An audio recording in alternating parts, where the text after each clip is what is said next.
makikita mo while you are on the parade, nakikita mo yung grupo ng mga Pilipino, nakikita mo yung kanilang pagiging proud as Filipinos, nakikita mo sa mga mukha nila yung saya na sa dinami-dami ng taon, nakikita nila na nagiging active yung community natin. Hindi lang mga kabayo, cowboy at iba pang western na tema ang nakita sa taunang Calgary Stampede Parade Biyernes.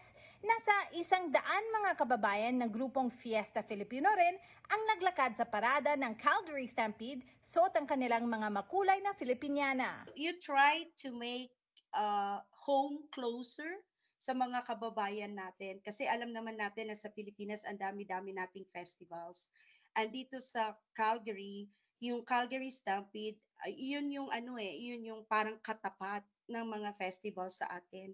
So nakikita mo yung saya ng mga kababayan, nakikita mo yung excitement nila at ramdam mo yung pagiging proud nila as Pinoy na meron silang representation in Calgary Stampede. Isang volunteer na si Ray Caparino ng Bathala International sa mga banner holder na naglakad sa parade, na nakita rin ang partisipasyon ni Filipina-Canadian MP Retchie Valdez. The theme for this year's Fiesta Filipino main parade is Sinulog and Gigantes. So as Prima mentioned, there were two giant paper mache that were displayed and paraded throughout the whole parade. And then we have the festivity. It's a Sinulog festival. It's a celebration of the Santo Niño festival. So basically, all the audiences were able to see a very festive. There's a lot of dances going on. It's street dancing galore. Binigyang parangal pa ng mga organizer ng Calgary Stampede ang grupong Fiesta Filipino na nakuha ang award na Best Parade Spirit.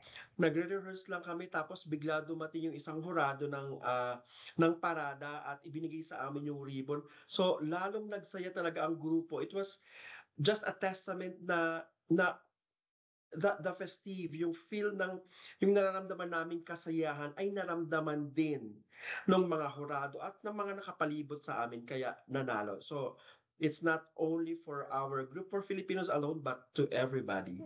Taon nang nagaganap ang taunang Stampede event sa Calgary at ito na ang ika-3 taon na kasali ang Fiesta Filipino sa parada. At ito po ay isang patunay na kapag tayo po ay nagsama-sama, na ipapakita po natin yung pagiging masigasig natin. It's a attestation of how we come together and work hard. At ang pagtanggap po namin ng award na ito ay hindi lang po sa amin. We are sharing this award to the whole Filipino community. At sana po maging masaya tayo dahil sa award na to na ipakita po natin na tayo ay may pagkakaisa. Teresa Barrera, Omni News, Vancouver.